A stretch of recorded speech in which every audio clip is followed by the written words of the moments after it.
बानी पीटीआई से मुलाकात की इजाजत न मिलने पर अलीमा खान ने बहनों और पीटीआई कारकुनों के साथ रावलपिंडी के गोरखपुर नाके पर धरना 10 घंटे बाद खत्म कर दिया। अलीमा खान और अल्लामा राजा नासिर अब्बास से मुज़ाकरात कामयाब होने के बाद अलीमा खान ने पुलिस की यकीन दहानी पर धरना खत्म कर दिया। बानी की बहन नौरीन न्याजी ने दावा किया है कि आइंदा हफ्ते मुलाकात की यकीन दहानी कराई गई है, अगर मिलने नहीं दिया तो फिर एहतजाज करेंगे।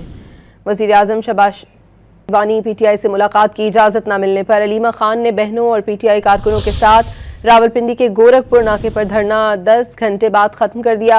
अलीमा खान और अल्लामा राजा नासिर अब्बास से मुज़ाकरात कामयाब होने के बाद अलीमा खान ने पुलिस की यकीन दहानी पर धरना खत्म कर दिया।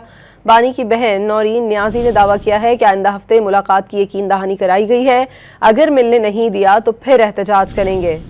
वज़ीर आज़म शहबाज बानी पीटीआई से मुलाकात की इजाजत न मिलने पर अलीमा खान ने बहनों और पीटीआई कारकुनों के साथ रावलपिंडी के गोरखपुर नाके पर धरना 10 घंटे बाद खत्म कर दिया। अलीमा खान और अल्लामा राजा नासिर अब्बास से मुज़ाकरात कामयाब होने के बाद अलीमा खान ने पुलिस की यकीन दहानी पर धरना खत्म कर दिया। बानी की बहन नौरीन न्याजी ने दावा किया है कि आइंदा हफ्ते मुलाकात की यकीन दहानी कराई गई है, अगर मिलने नहीं दिया तो फिर एहतजाज करेंगे। वज़ीर आज़म शहबाज